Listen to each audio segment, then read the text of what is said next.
940 acre सपाट केलेला माणूस आहे महेश लांडगे। अतिक्रमण काढायला सुरुवात केली, एकच मशीन दिसते मला, कोणतरी एकच मशीन।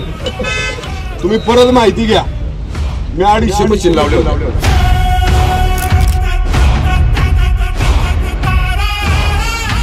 या इंदापूर शहराचे सगळे कत्तलखाने पाडायचं काम या महेश लांडगेंनी केलं, लक्षात ठेवा।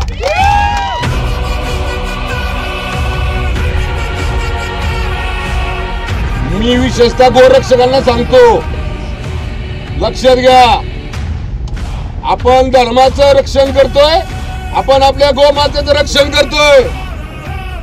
आणि जर खोटे केस जर आमच्या गोरक्षकांवर जर कुणी केले तर कदापिही मी सहन करणार नाही। कोण पुरेशी गेला आणि तिथं म्हणलं की आम्ही गोरक्षण आमचं नुकसान करते, अरे तुला काय घेणं पडलंय? गोमाता आहे आमची, आम्ही तिथं रक्षण करणार। आणि जो कोणी अडवाईल, ज्यावेळेस सत्तेत नव्हतं त्याही वेळा आमचे गोरक्षक रक्षण करत होते।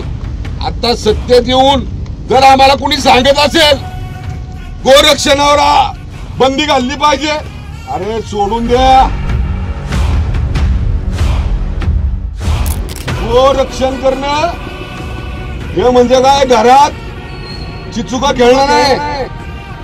जे कोणी आमच्या गोरक्षकांवर खोटे आरोप करतायत, जे कोणी आमच्या गोरक्षकांबद्दल चुकीच्या बातम्या देत आहेत, चुकीच्या पद्धतीनं प्रशासनासमोर मांडणी करतायत, तर माझं त्यांना सांगणं आहे, एकदा या गोरक्षकांच्या बरोबर गोमातेचं रक्षण करण्यासाठी एखाद्या गाडीचा पाठलाग करा, तुम्हाला कळेल गोरक्षण काय असतंय ते।